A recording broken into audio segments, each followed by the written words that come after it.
Okay, so this is going to be my first video talking on the subject. Now, ever since I was a kid, I never had very many friends. I wasn't very confident about myself as far as socializing for various reasons, and I've only had maybe 3 friends at best. And I never really started to make friends until maybe about high school. But one thing that I eventually realized when I started to make more friends and socialize more with a lot of kids is that when you find yourself being a person who has a lot of positive attributes such as integrity and honesty, you're very thorough and supportive with others, is that there's a lot of other people that are not willing to bring that sort of stuff to the table because they just don't fucking have it. And my parents have always pressured me in order to try to go into clubs and groups and making more friends than I had. But the thing with it is that I tried doing over the years, but I've never really found that very many people that I truly clicked with, And I've been diagnosed supposedly of having like Asperger's syndrome, and part of Asperger's means that you have difficulty socializing. But here's one thing that I've realized about myself up until now. I'm not antisocial. I'm just anti-bullshit. You understand? I am not the type of person that likes to go out very much and do things except for with my actual close friends and family. I don't like going to clubs. I don't like going to bars. I don't do shit like that, okay? Because what I've realized is that a lot of people are basically fake. A lot of people don't have any real positive qualities or attributes about themselves.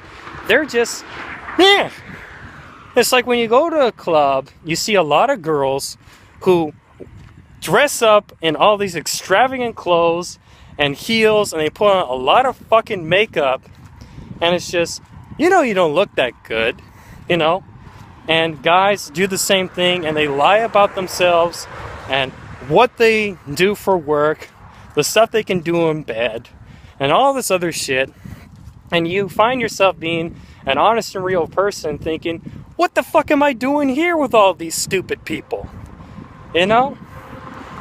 And I basically come to a point right now in which I feel as though, I'm better off just doing my own thing.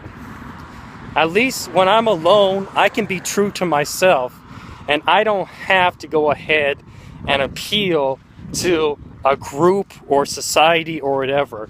Because when you look around at what goes on in the world and society, you realize that there's a lot of bullshit going on. Especially here in the United States, with all the shit that you see on fucking TV, and religion, all these different entities or whatever that are feeding you all this bullshit and lies to distract you from really being able to discover yourself and making you so confused and insecure. Fuck that. Okay? You don't need to get caught up in all that bullshit. The best way in which you can't get caught up in all the bullshit, basically, is if you go ahead and do your own thing. You live your life not to satisfy and impress nobody else except for yourself.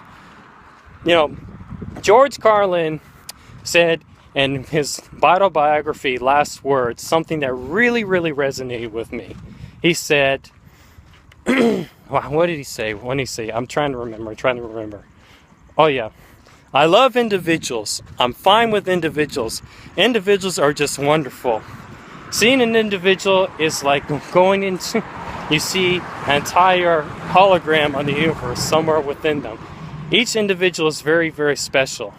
But as soon as individuals begin to clump, as soon as they begin to clot, they change. And the larger the group, the more toxic. The more revered you are as an individual, the more you have to surrender that for the sake of group thought.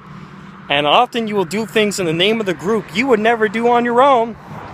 Like injuring, hurting, drinking, killing are all part of it.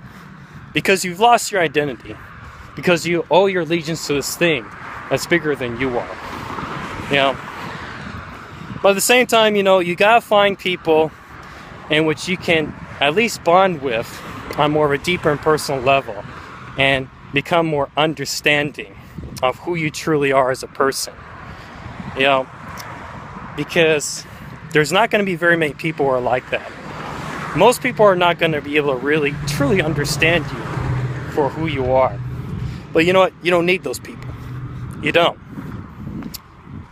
Because as I read in a book called Illusions, The Adventures of a Reluctant Messiah by Richard Bach, your friends will know more from the first minute of meeting you than your acquaintances will know within 1,000 years. Ponder on that for a bit. Just a thought. You know? So if people say that you're antisocial or whatever, maybe show them this video, you know? Or just say it in the same way as I did. You're not antisocial. You're just anti-bullshit. Enough said. Bye-bye.